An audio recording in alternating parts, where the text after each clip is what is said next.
Greetings, survivors. This is Ian, the main narrator of the Infection-Free Zone team, and today I'm going to share some gameplay with you. Infection-Free Zone is our upcoming post-apocalyptic city builder game, played on real-world maps. That means you can select almost any real region to play on, including your closest neighborhood, to utilize your knowledge of the region. It all starts with choosing the perfect location for your HQ. This is the center of your operations and the living place for the core citizens. It's also your first major warehouse, where all the obtained resources are going to be stored. What's the main difference between Infection-Free Zone and other city builder games is how new buildings are constructed. Instead of building them from the ground up, we rather adapt existing buildings for new needs, to create shelters, warehouses, production buildings, and so on. Still, even if you don't have to build your zone from nothing, you need certain resources to conduct the adaptation. Remember, 10 years have passed since the infection started, and many structures are ruined. Your citizens have to replace certain broken parts, but also need to reinforce the whole thing so it will allow some protection against the infected.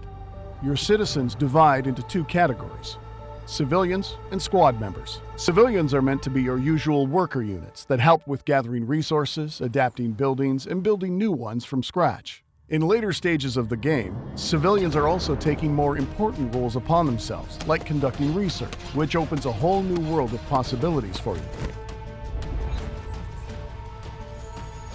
Squads are there to fight for you and to explore the unknown. You'll want to equip your squad members with whatever weapons and firearms you have available, and look after their safety. Especially at the beginning, their value cannot be overestimated.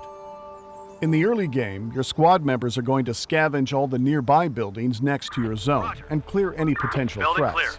Until you find a reliable way to manage the whole food production chain, all you have left is to search every corner of those nearby abandoned buildings and pray that the next can of food you find won't be spoiled. Every building on the map has its data taken from the OpenStreetMap database, including its original purpose. Therefore, if you know where the groceries are, you have a higher possibility to find food there. And if you know where a gun shop or police station was, it'll be a good place to look for weapons, and you're going to need them a lot. We're on the move. Always watch the clock, because when night comes, the time of the infected starts. The infected act more like vampires than humans. The sunlight hurts them, so they hide in the shadows during the day. But when night comes, they roam through the map, engaging any living creatures on their way. The infected are restless, fearless, and very dangerous. They're faster than most humans and will take a few bullets before they fall. Buildings and vehicles might be a fine protection, but not for long. Build up walls and towers for additional defenses, or run down the infected with vehicles. Mind your ammo and fuel, as you can easily run out of those if you don't maintain your supplies during the daily scavenging and production. Later on, we'll also encounter different types of infected: wolves, birds, large animals, and horde leaders, all bringing you different types and levels of threat.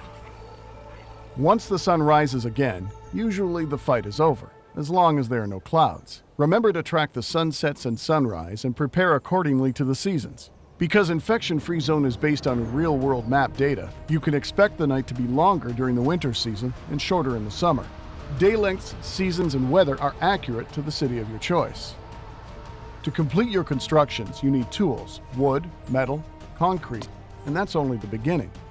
Most of the time, your citizens will gather those resources from nearby parks or other buildings that need to be deconstructed or demolished. Your citizens also require you to provide them with food. At first, it's going to be the canned food that we will find, but later on, we want to build farms, gather grain, and turn that into food. Apart from scavenging and settlement construction, you also operate a radio. This is how your squads will contact you, and how you also receive calls from outsiders. It all starts once you build a larger antenna that can both send the invitations and receive distant transmissions. For example, you'll receive a call for help request from some distant location. There are survivors who want to join your zone and ask for the specific location of your settlement. Are you ready to trust them? And is that even a good idea? In the best case scenario, you'll obtain new citizens, and your community will grow. At worst, you can expect an ambush. Desperate times create desperate people, and desperate people are ready to kill to survive. Well, that's what we wanted to show you in this quick gameplay overview video. There's a lot of new things coming to the game. We have interesting storylines in the works, the law system, the research system, and the expedition mode, which is going to allow you to discover the areas outside of your closest neighborhood and travel to distant, real-life locations. We hope you enjoyed seeing a sampling of all the current game mechanics. Infection-Free Zone is launching in the middle of next year, although that date is still subject to change depending on the playtest feedback from the community. Thank you all for your amazing support, and stay tuned for more upcoming content in the next months. See you soon in your Infection-Free Zone.